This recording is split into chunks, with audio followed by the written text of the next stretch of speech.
안녕하세요, 아식입니다. 자, 바로 코인텍 전자공시 들어가 보겠습니다. 이거부터 했어야 된다는데, 코인텍 오늘 날짜 2020년 10월 30일, 2020년 10월 30일 시총 4,345억 원, 상장 주식수 5천만 주. 야, 야들 5천만 주를 어떻게 이게 딱 맞췄지? 작정을 했네. 외국인 소진율 8.91%. 자, 이렇게 돼 있습니다. 이건 이뻐요. 이뻐. 우상향인데, 연보서 7년, 한 7년을 수평을 달렸네. 이때 한번 좋았다가 수평을 달렸네. 암울했던 시기네요. 자, 이랬다가 18년부터 우상향 하다가 또 꺾였네, 추세가. YN텍은 이쯤에서 올라갔는데 얘들은 여기서부터 올라가가 조금 다르네요. 얘는 YN텍과 코엔텍이 좀 비교를 하면은 YN텍은 배당금이 없고 코엔텍은 배당금이 있다. 왜? 코엔텍은 지금 사모펀드 회사들이 대주주를 가지고 있다가 맥커리 그리고 또 지금 또 넘어가는 데가 IS 동서니까 그 배당금을 많이 빼먹으려고 하고 있는 거예요. 그러다 보니까 배당금이 나간다. 근데 좋지. 주주들한테 좋지. 근데 와인텍은 배당금이 없다. 별로 안 좋다잉. 자, 넘어갑니다. 빠르게 넘어간다. 요렇게 돼 있고, 넘어가면은, 띠디. 자라, 회사에게요, 코엔텍으로 표시한다. 울산 환경개발 주식회사였는데, 촌스러운 이름을 포기하고 코엔텍으로 넘어갔다. 93년도에 설립되었고 2004년도엔 코스닥 상장, 폐기물관리법, 폐기물 중간 처분 및 최종 처분 업무를 영위한다. 중소기업에 포함된다. 자, 그리고 코스닥은 2004년도에 상장, 설립 후 변동사항에 울산 환경개발로 시작을 해서 자본금 100억으로 시작을 했다고. 자본금 100억으로 시작했나? 200주로, 200만 주로 코엔텍으로 상호 변경, 코스닥에 상장 2004년. 그래서 2017년 그린 에너지 홀딩스를 변경이라고 했는데 여기 바로 2008년도에 후성 HDS 최대 주주가 후성 HDS 여기 한번 변해요. 한번 변했다가 그 다음에 그린 에이스로 한 번 보내고 세 번째 주인이 세 번 바뀐 거야. 세 번. 그러니까 여기는 좀 주인 개념이 좀 적겠죠. 그런 좀 장단점이 있어요. 그 대신에 그 주주들한테 배당금 주는 거 이렇게 많이 하겠죠. 안 그러면 지들이 많이 가져가야 되니까. 자, 그래서 지금은 IN 홀딩스로 바뀌었는데 IN 홀딩스가 그린 에너지 홀딩스가 가지고 있는 59점 몇 프로를 다 가져왔어요. 그걸 계산해 보니까 주당 한 14,000 얼마에 가져왔더라고. 얼마 가져왔더라? 14,226원에 가져왔어요. 그래서 근데 그 IN 홀딩스의 대주주를 확인해 보니까 IS 동서가 32%를 가지고 있어. IS 동서는 건설회사죠. 건설회사 동서. 그래서 그거 뭐고 동서지만 이거 뭐고 라코스테 옷도 가지고 있는 걸 알고 있어요. 자산 회사로 알고 있는데 나중에 이것도 한번 공부해봐야 겠다. 요게 돈 되겠니? 자, 이렇게 해서 지금은 IS 동서로 32% 지분을 가지고 있는 IN 홀딩스가 최대 주주다. 이렇게 돼 있고, 자, 이런 건 의미 없죠. 이게 다 바뀌었으니까. 후성 HD에서 그린 에너지, 지금은 IN 홀딩스. 93년에 유상증자 200만 주, 99년에 100만 주, 99년에 90만 주, 4년에 100만 주, 주식 분할해서 5천만 주로 만들어버려서 딱 떨어지게 액면가 500원으로 해서 딱 됐다. 그래서 지금 주식수는 5천만 주, 8천만 주를 만들 수 있는데 5천만 주. 자기 주식수가 24만 주, 24만 주가 어디서 나왔는 걸 보니까 자사주 21만 4,800, 21만 4,280주가 98년 6월 30일 당사는 임대인의 자기가 들어간 임대인의 부도로 인해서 임대인의 부도, 집주인의 부도로 인해서 보증금을 1억 줬어. 근데 임대인이 내 돈 없다 주식 가져가라 해가 주식을 2만 주를 액면가 5천 원짜리 2만 주를 가져왔는데 추가적으로 임대인의 소유 회사 주식 1,428주 액면가 5천 원이지만 7,100원에 취득해서 그게 자사주로 돼 있는 거 봐요. 보통 그게 왜 자사로 되는지 모르겠지만 좀 헷갈리지만 하여튼 이랬다고 하네요. 넘어가. 자, 배당금은 현금 배당금은 지금 이거 배당 총액을 18년도에는 12억을 했고 19년도에는 199억을 했고 당기에는 268억을 할 거다라고 하는데 이게 당기 순이익에서 268억을 하는 거예요. 당기 순이익이 241억인데 268억을 해. 244억인데 199억을 해. 이것들 그러면 마진이 없잖아. 뭐 이래.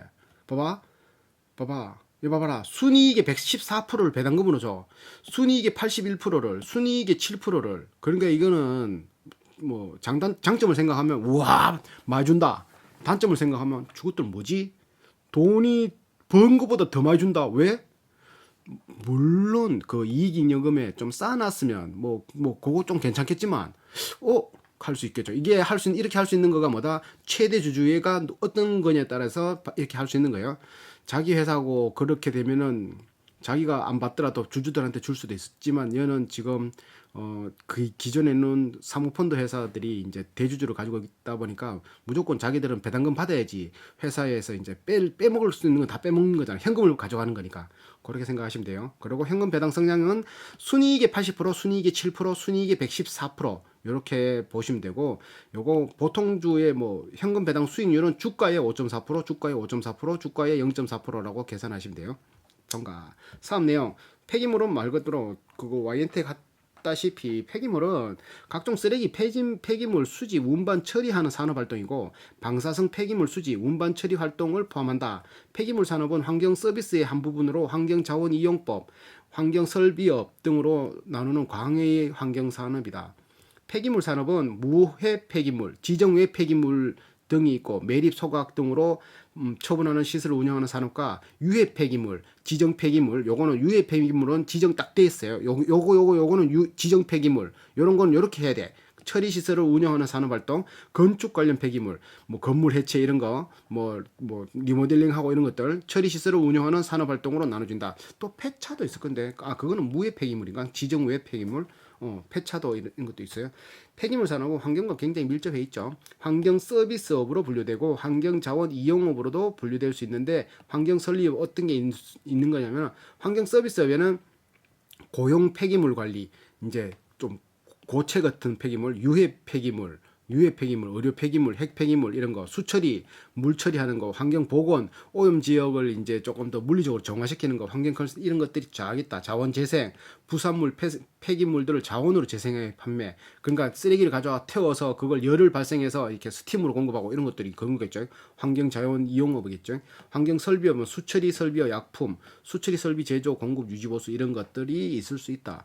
폐기물의 정의는 뭐 사업장 폐기물이라고 하고 폐기물의 생활 폐기물이라고 하고 뭐 여러 가지 있잖아요. 연소제, 오니, 폐유, 펜산, 폐알칼리 등 오만쓰리 다 나오잖아. 대기 환경 보존법, 소음 진동 관리법에 따라 배출 시설 설치 운영하는 사업장에서 발생되는 폐기물, 기타 대통령령이 정하는 사업장에서 폐기물, 물환경보존법, 하수도법, 가축 분뇨, 폐기물 관리법, 폐기물의 일일 평균 300kg 이상 배출하는 사업장은 또 폐기물 관리법에 또 들어가는 기라. 그러니까 굉장히 까다롭고 이런 것들에 대해서 이렇게 이제 폐기물은 우리나라가 폐기물 관리법이 나오고 난 뒤부터는 이제는 돈 주고 업체에 맡기라 이런 거지. 옛날에는 묻었어. 근데 이제 안 돼. 하면은 작살 나는 거야. 이제 그 걸리면은 벌금이 엄청나겠죠.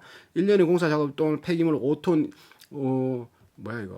마칠 때까지 발생하는 폐기물의 양을 말한다. 배출하는 상업장 이런 것들이 지정 폐기물이 있고, 그 지정 폐기물은 그 폐기물 관리법 시행령 별표 1호에 있대요. 11종의 폐기물, 뭐 폐유, 폐산 등 뭐 이런 게 있겠죠. 딱 지정돼 있는 폐기물 핵심 11종 외 폐기물은 뭐라고 하냐면 지정 외 폐기물이라고 하고, 건설 폐기물은 토목 건설공사에서 배출되는 폐기물. 그러니까 세 개로 딱 나눠져 있죠.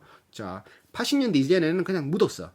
오물청소법, 사업장 폐기물은 환경보존법에서 이원적으로 관리했는데 86년부터 폐기물 관리법이 생기면서 점점 더 국가 그거 1인당 국민소득 10,000불 이상 정도 올라가면서 자꾸 환경을 생각하고 너도 잘 살고 나도 잘 살자 이러다 보니까 환경 막 검은 매연 올라가고 하면 막 신고하는 거야. 그러다 보니까 좀 더 강력하게 만들어진 거지.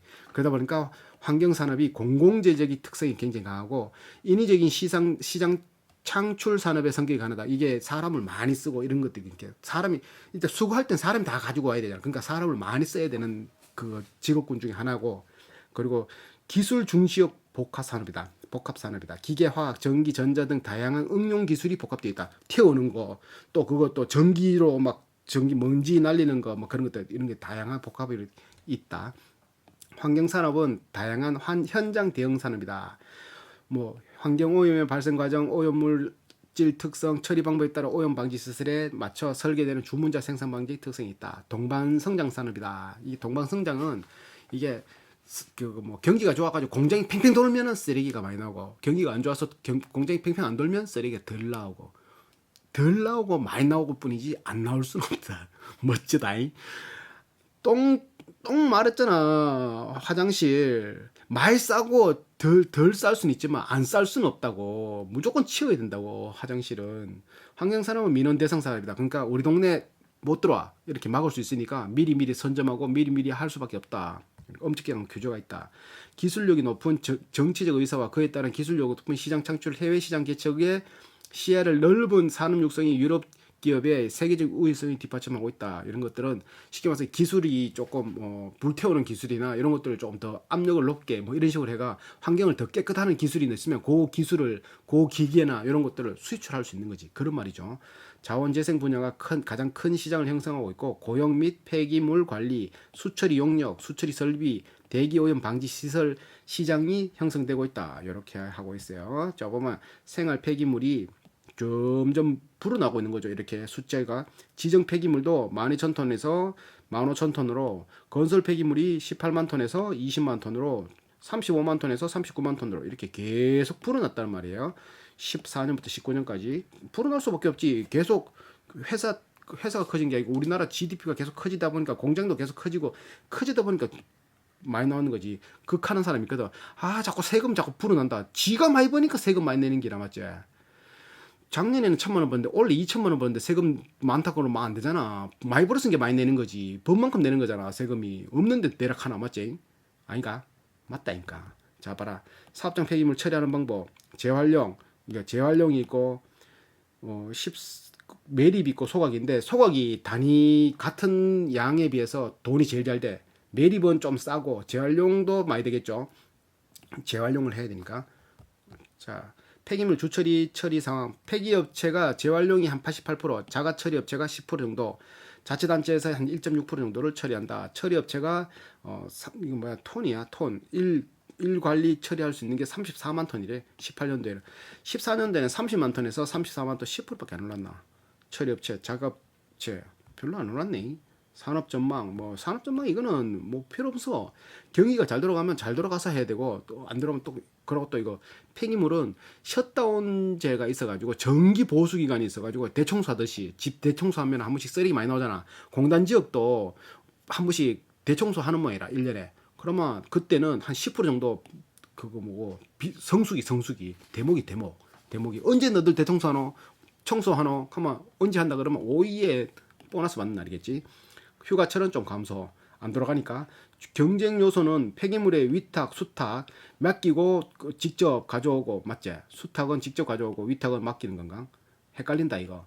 하여튼간 그런 거겠지. 중요한 경쟁 요소로 처리하는 신인도, 처리도, 허가 요건 처리가 네 가지가 제일 중요한데 그 중에 신인도가 제일 탑으로 치고 왜 그러냐면은 이게 폐기물 관리법이 어떤 게 있냐면은 위탁자가 수탁자 쉽게 말해서 위탁자 맡기는 사람이 그러니까 생산자가 내가 폐기물을 나와 우리 집에 폐기물이 나와 그래서 이거를 폐기물 업체에서 맡겨야 돼. 근데 그 폐기물 업체가 이 폐기물을 잘 처리할 건지 내가 잘 알아보고 맡겨야지. 만약에 이 업체가 가격이 싸다고 맡겼다가 이 업체가 그걸 처리할 능력이 안 돼서 그럼 나도 처벌받는 거야. 이 업체 처벌받을 때 나도 처벌받아. 그래서 이거를 맡길 때는 신인도가 굉장히 중요하다. 이 업체가 기존에도 잘 해왔고 이런 것도 확실히 할 수 있는지 그걸 봐야 돼. 그래서 신인도가 최고 대빵이고 그리고 처리 시설도 봐야 되겠지. 얼마큼 처리할 수 있는지. 그러고 그 다음에는 이제 고도의 기술이 필요한 뭐렇게 해야 되나 이제 지정 외 폐기물을 처리할 수 있는 업체와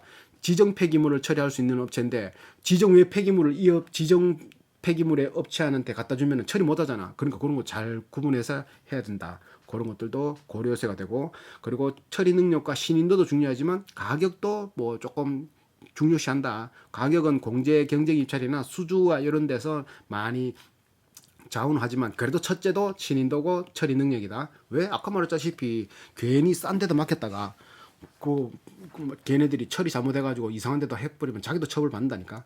그렇기 때문에 조심해야 된다. 그리고 보통 이거 계약을 1년 계약 기간으로 하기 때문에 가격 싸가지고 했다가 별로 마음에 안 들면 또 수시로 바꾼다. 그러니까 신인도가 굉장히 중요하다. 그리고 폐기물 처리 사업은 진입 장벽이 굉장히 높은 투자 자본이 있어야 되고 처음부터 입지 조건 왜 우리 동네 뭐 폐기물 들어온다 그러면은 폐기물 공장 들어온다 그러면 결사 반대하잖아. 동네 아줌마들 법적 규제 이런 것들이 굉장히 허가도 굉장히 까다로우니까 이런 것들이 있다. 투자 자본이 많이 들어가고 중간에 이제 뭐 입지 조건에서 주민들 반대도 심하고 그리고 뭐 허가도 굉장히 까다롭게 해놓고 이렇게 했는데요. 이것도 또 해야지. 이것도 또 했는데요. 이것도 해야지. 안 할란다 하면서 돈 비싸서 그런 것들이지. 그래 이런 것들 폐기물 처리 사업의 장비 기술 능력 이런 것들은 이만큼 다 갖춰야 돼. 밀폐형 차량 압착 차량 요거 쓰레기 차겠네. 특별시 광역시 2대 이상 이런 것들 이게 이만큼 있어. 이만큼 이렇게 쭉 이걸 다 읽어 놓고 소각시설 처리당 처분 능력 2톤 이상 뭐 이런 것들이 쭉 있다. 이런 거 쭉 읽어보세요. 쭉 보면 되죠. 이런 것들 천천히 뭐 이걸 근데 알 필요는 없어. 그런갑다 싶으면 돼. 이걸 외울 필요 없대. 이걸 외우면 헛바야 돼. 이거 본다고 시간 버려면 헛바인데 이때가 해그랬지.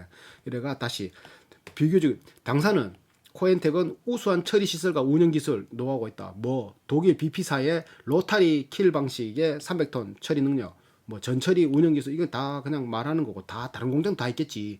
배출업체 입장에서는 처리 능력과 처리 기술, 폐기물 가격과 더불어 폐기물 위탁 여부에 중요한 판단을 기준으로 삼고 있다. 처리자의 능력을 확인하고 폐기물을 위탁하도록 명시. 요거 봐. 요게 중요하다니까. 그러니까 아무한테나 맡기면 안 돼. 그러니까 땡큐지. 한번 거래하면은 계속 하는 기라. 환경 오염 막고 한편으로 매출을 증대시키는 두 가지 목적을 당수했다. 다시 한번 말하지만 폐기물은 보통 쓰레기 원재료를 가져올 때는 돈을 주고 가져오는데 폐기물은 돈을 주고 가져가라. 자, 돈 줄게 가져가라. 이런 게 어딨냐고, 이런 사업이. 멋지지. 돈 줄게 좀 가져가라. 싫다. 이렇게 보면 왜 들어. 돈 더 줄게. 묻을 데 없다. 돈 더 줄게. 그러니까 땅은 한정적인데 계속 돈이 자꾸 올라갈 수밖에 없는 구조지. 맞죠? 자, 폐기물 처리 업체는 배출 업체의 근처에 탄생되고 근접 지역을 기반으로 영업 활동이 굉장히 당연한 거예요. 멀리 가면 갈수록 가다가 물류비가 많이 들어갈 수 있으니까. 그리고 이쪽에는 지금 나와바리가 코엔텍의 나와바리는 헤이 우리나라 지도가 안 그려지네. 자, 에헤이. 자, 여기서 이렇게 나누면은 딱 나누면 여기가 Y엔텍, 엔텍. 여기가 이쪽 라인이 코엔텍. 근데 코엔텍이 한 4% 정도밖에 안 돼. 여도 4% 정도인가? 얼마 차이 안 해. 근데 이거 상장됐다고 이렇게 많이 나오는 거지. 숨은 강자들이 많은가 봐. 코엔텍이 한 4%, 이쪽에 울산, 이쪽 여수 남동원 Y엔텍 이렇게 돼 있다. 미포 울산 미포공단 이렇게 온산 국가산단 영남권 이렇게 정부의 환경 규제가 강화될수록 당사의 경쟁력을 강화시키는 결과가 된다. 환경 규제가 강화되면 강화될수록 기존의 우수한 처리 시설을 갖춘 업체가 살아남고 영세 업체들은 나가게 될 수밖에 없다. 폐기물 처리에는 매립 처리과 소각 처리가 있다. 그래서 포트폴리오가 매립하는 방법이 있고 소각하는 방법이 있는데 그거를 소각할 때 재활용 사업인 스팀 사업, 유틸리티 판매 사업이라고 하는데 그거를 발생시켜서 열을 발생시켜서 폐열을 이용해서 그러니까 쓰레기나 이런 걸 태울 때 열을 이용해서 스팀을 생산해서 그것도 팔아먹는다. 그게 한 매출의 32% 정도 차지한다. 폐기물 업체의 준수사항, 공통기준 이런 것도 외울 필요 없어요. 그냥 간단하게 보든지 안 봐도 되고 이런 거 의미 없어. 폐기물 운반 업자의 경우 이건 직접 하는 사람들도 안 읽어봐. 이걸 왜 읽어봐. 재활용 공정을 임의로 그냥 지금은 이런 게 있다는 거 보여주려고 이렇게 하는 거예요. 자, 회사의 현황 설립 시 93년도에 뭐 이렇게 만들었고 이것도 자기 연역이야. 국내 산업이 점차 IMF로부터 회복되는 시기, 폐기물 산업도 점차 회복되어 폐기물처럼 수요가 늘어나기 시작함. 우짜라고. 자, 환경 사업에 대한 관심과 처리업체의 역할이 중요해지고 기존 처리업체의 공급 능력 확대와 신생 처리업체의 생성이 늘어나기 시작함. 그렇지. 급격히 변화하는 외부 환경에 적극적으로 대응하여 자기들 그냥 그거 적어놓은 거야. 2002년에 ERP 전사적 지원 관리 시스템도 만들어놨다. 뭐 이런 것들 자기 그냥 이런 거 적어놓은 건데 그저거는 의미 없다고 봐요. 우리가 홈페이지 다 봤잖아. 시장 점유율 이제 보면 매립 처리에 코엔텍이 3%밖에 안 돼. 274톤 코엔텍 얼마 안 되죠. 17년도에는 3%, 16년도에는 3.7% 줄었네. 그럼 소각은 코엔텍이 4.1%, 17년도에는 4.8%, 16년도에는 3.4%.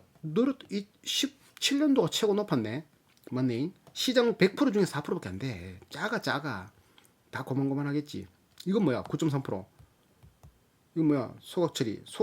소각은 9%를 차지한다. 코엔텍이. 오, 잘하네. 높네. 자, 자기 경쟁 업체들은 울산 지역의 유니콘 울산 공장, NC 울산 5개 사며 영남권 주요 경쟁사로는 경남의 에코시스템, KM 그린, 경북의 동양 에코, 그린바이오 등 6개 사가 돼 있다. 19년에 총 281개 업체로 매립 76,000톤 중에 76,000톤을 그거 했는데 143억. 소각은 18만 톤, 303억. 그러니까 소각이 18만 톤, 303억, 더 많이 했네. 724, 2배. 뭐 와이엔텍은 소각이 적게 했는데 돈은 더 많이 벌던데 처리하였으면 와이엔텍은 이제 공단 지역 위주로 해서 그렇고 얘들은 아닌갑다. 처리 부분 상위 10개 사가 매출 구성비가 30%, 140억, 상위 50개 사가 매출 구성비는 74%, 331억에 달한다. 영남 지역 경기가 잘 돌아가면 잘 돌아서 우리는 돈 많이 번다 이렇게 말하고 있죠. 셧다운 요건 나왔었고 조직도가 이렇게 되어 있다. 알 필요 없고 자 소각 부분 처리 유틸리티 처리 매출 매립 소각 스팀 매립이에요. 소각 스팀 매립 443321 매출 164억 125억 80억 44% 33% 21% 요거 외우면 돼. 443321 44332 요거 외우면 돼. 432 요거 외우면 돼. 소각 4 스팀 팔아먹는 거 3 매립 2 그러니까 소각과 매립은 같은 거죠. 합치면은 뭐야 70 60 68 아니다 65 정도, 66% 정도 되네. 66%. 그러니까 폐기물 처리 66%, 스팀이 33% 이렇게만 알고 있으면 됩니다. 자, 소각 처리 173억, 스팀 판매 33억, 매립 처리 234억 이렇게 발생되었다. 이건 뭐 달라? 내수. 가격. 봐봐, 가격이 오른데 26기에는 140톤당 145,000원 1,000만, 10만, 14만 5천 했는데 16만 5천 하다가 17만 3천 하고 계속 올리네 이것들이. 그러고 이거 뭐야 스팀은 뜨뜻한 공기 스팀 3만 2천 하던 게 3만 3천 하고 3만 3천은 똑같네. 매립 처리 묻었는 거 12만 2천 하던 게 18만 6천 하고 24만 4천 엄청나게 오른다 맞죠? 매립이 땅이 한정적이니까 오를 수밖에 없는 거지. 다음에 내년에 또 오르기라. 왜? 땅이 없잖아. 계속 묻는데 없잖아. 그러니까 이건 계속 가격은 올라가고 가만 배출하는 업체는 좀 그만 올리라. 가만 딴 데 하든지 이렇게 보면 오해야 되노. 딴 데 해야지. 맞지? 그 오른 버핏이 말하는 막 가져가는 업체에서 큰 소리 칠 수 있는 게 어찌 보면 이런 회사다. 이거 거저다 맞지? 거저다. 너무 좋다. 아이템 너무 좋다. 근데 폭발적으로 돈 많이 벌지는 못하지만 꾸준히 까먹진 않겠다 맞지? 자, 이런 거는 그냥 투자해놓으면 까먹진 않잖아. 매립 처리 21%, 소각 처리 44%, 스팀 판매 33% 이렇게 돼 있다고 했는 거죠. 이렇게 딱 나와 있는 거. 자, 가동률, 공정 가동률 봐봐. 95%, 94% 쉬지 않고 돌아가는 거지. 지금 소각 1공장, 소각 2공장 계속 돌아간단 말이라. 불 떼고 있는 거지. 불 떼고 있는.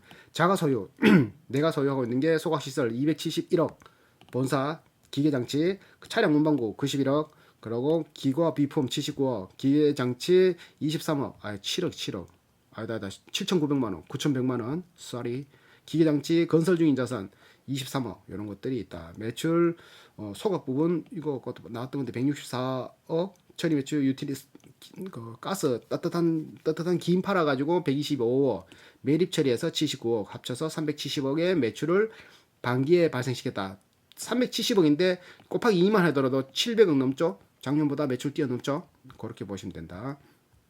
그래서 영남권 시장을 3개 영업권으로 1개, 2개, 3개 영업권으로 나누고 1 영업권은 울산 인근 지역, 경주 양산 지역을 하는 A파트 울산권, 2차 영업권으로 부산 경남 대구 지역을 하는 경북으로 2파트 B파트, 충청 지역을 3차 영업권으로 하는 C파트를 나누어 가지고 돈 벌고 있다. 이렇게 하고 있죠.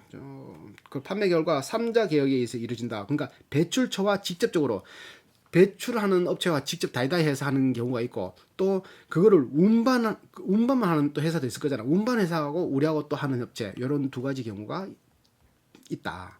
이렇게 합니다. 수의계약, 공개 입찰 뭐 이런 식으로 있죠. 경쟁 우위 사역, 홍보 전략, 판매 전략으로는 뭐 가만히 있어도 온다. 처리해달라고 온다. 한번 거래해놓으면 그래 보면 경영상 주요 계획이 뭐야? 현금 결제 받는 게 뻥커 시유를 30.8리터 해당 금액에 플러스 30원. 이 뭐지? 3,000원. 스팀 공급을 SK에너지에 해주고 또 뭐 돈을 현금을 받는다. 이거는 어떻게 해석해야 될지 몰라요. 벙커 CU 30리터에 해당되는 플러스 3,000원. 30, 그 현물 시세겠네. 거기서 플러스 3,000원을 받는다. 이 말이겠네. 순수 1톤에 2,700원 뭐 이런 식으로 받는다는데 이건 모르겠다. 그냥 돈 받는 거 보면 되겠지.